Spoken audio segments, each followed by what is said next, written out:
And I know I sound silly, but it is, let's see, I had my surgery, my weight loss surgery on September 11th, and so I'm not quite 3 weeks out. And I know, I'm not sure if I did or didn't, but I said how easy it was so far for me. Well, I'm going to eat my words. I finally came into some issues.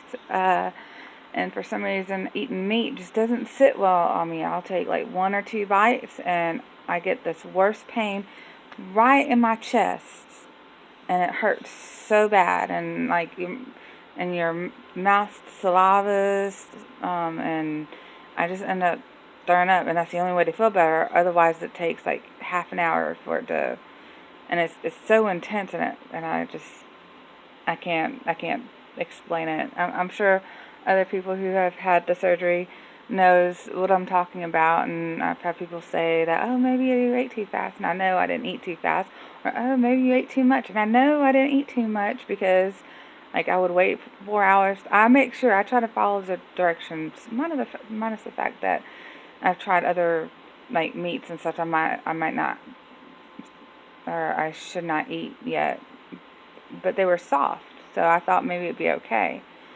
But so I was eating about every 4 hours, and a half an hour before eating and a half an hour after eating. I wasn't drinking anything because you're not supposed to drink 30 minutes before or 30 minutes after. So that gave me 3 hours to try to get in some fluids and stuff. I know some of my um, friends that have had the surgery on the same day that I did. Like, she was eating every 3 hours, but that only gives, or maybe it was every two. I don't know. It wasn't giving enough time to drink, I don't think. So I think 4 hours is good if you can eat.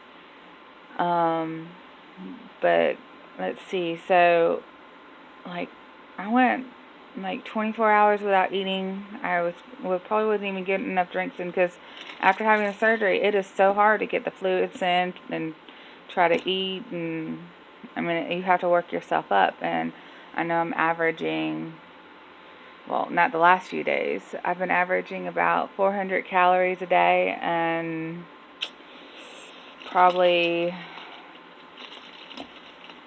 anywhere from like, if I'm lucky, like 64 ounces, I think, if I'm lucky, but mostly it's under that. So I'm really working on it. I know it's under 64 ounces. Probably closer to 40 or 50, which when I went in a couple days ago, they said that was good because a lot of people don't get in that much at first. Let's see. So I thought I would kind of start over and not eat meat for the next, I don't know, just stop eating meat for a little while, and I'll stick with the eggs and, wait, let me take that back. I'll eat some sandwich meat. Like, I get it from the deli and get it shaved off or whatever, and I'll eat that with some cheese and some mayo. But unless I can't tolerate it anymore. I don't know. I haven't tried it again since all this. So I tried to eat some split pea soup yesterday, and instead of getting it in my chest, it was my stomach, and that lasted for a while. So I don't know what's going on. I just know it can be painful. I know that surgery and stuff, this particular surgery, the weight loss surgery, is sometimes easier for some people, sometimes it's harder. And I've done so much research, like, I'm not really fazed by the fact that, this is going on. I just adjust. I ask questions too. I'm on like different weight loss groups on Facebook, like the bariatric group or the gastric bypass group, and my local where I got my surgery done through that doctor's office. They have a local group. So if I have questions, I ask when I have questions. I don't just assume. I don't just suffer. I don't just whatever. Ask questions. Do your research. I mean, the more you know, the easier it is. I mean, like, I know people watch these videos, but I think sometimes the difference between watching videos is people tell you what they go through, but you can't really, I mean, I guess you can comment them and ask questions, but I like the Facebook groups, and I'll watch the videos just to, you know, as a backup, I guess. And I like watching videos because, like, I've watched how the surgery is done. I knew which surgery I wanted, which was gastric bypass, and I watched how and what they were going to do to me. And, like, so if someone asks me, because people are going to ask, if you tell people, they will ask you what the surgery entails. And I don't know, just research. And just because you research doesn't mean you totally understand what is going to happen. Like, until you experience it, like, you can hear people say it over and over and over again, but it won't click until you do it. And let's see. I guess I'll go ahead and say why I chose the surgery I chose. I chose the gastric bypass surgery, and I chose it. Well, one is the three, like, main surgeries that go on at my doctor's office is the gastric sleeve, which to me it's more invasive because they cut off, like, it's like the banana, like, thing, so it looks like a banana. It goes all the way through, and then they take out a part of your stomach, and that's a lot of, like, I feel when I look at it, that's a lot of cutting and stapling and whatever they do to perform the surgery, and then it's not reversible. You can get it revised, but you can't reverse it. And typically, like, I've seen a lot of people getting it revised to the gastric bypass. I mean, I've heard different things, like, for, like, people that are more overweight, like, it was like a beginning surgery, but, like, they would do that and then get revised to the gastric bypass to continue losing weight.